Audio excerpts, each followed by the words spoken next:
ధనస్సు రాశి. ధనస్సు రాశి అనగానే మూల 1, 2, 3, 4 పాదాలు, అలాగే పూర్వాషాఢ 1, 2, 3, 4 పాదాలు, ఉత్తరాషాఢ 1వ పాదం, ఇవన్నీ కలిస్తేనే ధనస్సు రాశి. ధనస్సు రాశి వారికి గురువు ఏప్రిల్ 30వ తారీఖు వరకు పంచమంలో సువర్ణమూర్తిగా ఉంటాడు. సంవత్సరం అంతా 6లో షష్టమందు రజితమూర్తిగా ఉన్నాడు. శని సంవత్సరం అంతా తృతీయాన లోహమూర్తిగా ఉన్నాడు. రాహుకేతు సంవత్సరం అంతా 4-10 సువర్ణమూర్తిగా ఉన్నారు. అంటే విదేశీ పర్యటనలు ఎక్కువ చేస్తారు. తొందరపాటుతో అన్ని పనులు తొందరగా చేసేవాళ్ళు తొందరపడిపోతూ ఉంటారు. అంటే గురువు రాహుకేతువులు పాపులు సంవత్సరం అంతా శనిశుడు కాబట్టి మిశ్రమ ఫలితాలు ఇస్తాడు. జీవన శైలిలో మార్పులు వచ్చేస్తాయి. ఎక్కువగా సమయ పాలన, క్రమశిక్షణ వచ్చేస్తుంది. మనం ఎక్కువగా భగవంతుడి మీద ధ్యానం పెట్టేస్తారు. ఆదాయంతో పాటు ఖర్చులు పెరిగిపోతూ ఉంటాయి.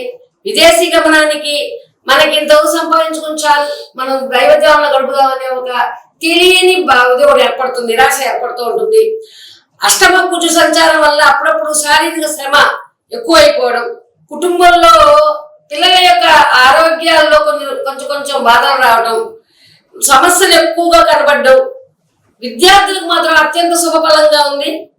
తర్వాత పట్టుదల చూపించి చాలా పైకి వస్తారు. రాజకీయవేత్తలకు అనుకూలమైన సమయం.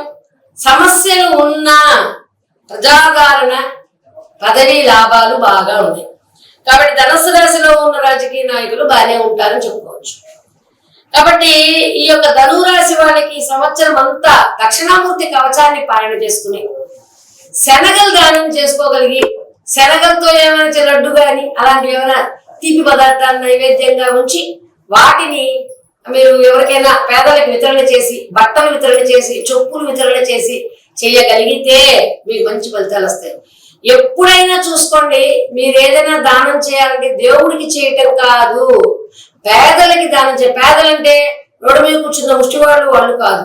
మన పక్కనే మనకన్నా ఆదాయం తక్కువగా ఉండి బాధలు పడుతూ బయటకు అడగలేక ఒక ఇల్లు కట్టి మధ్యలో ఆగిపోయిన వాళ్ళు, అలాగే ఒక పెళ్లి చేద్దామని ఆలోచిస్తూ ఆగిపోయిన వాళ్ళు చాలా మంది ఉన్నారు.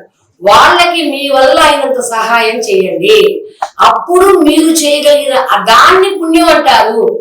మరి బయట ఉన్న ముఖ్యమంత్రికి 10 రూపాయలు వేసేసాం, పని అయిపోయిందంటే మాత్రం అది కాదు పుణ్యం. వాడు పని లేకుండా కూర్చుని అలవాటుగా ముచ్చెత్తుకుంటున్నాడు. కాబట్టి మనం ఎరిగి ఎవరికి ఇవ్వాలి, ఎవరికి మనం దానం కాదని దాన్ని సహాయం అంటారు. అలాంటి సహాయాలు చేస్తే మనం ఎక్కువ ఉన్నతమైన సంవత్సరం కాదు, సంవత్సరాలు సుఖంగా ఉండడానికి అవకాశాలు ఉంటాయి.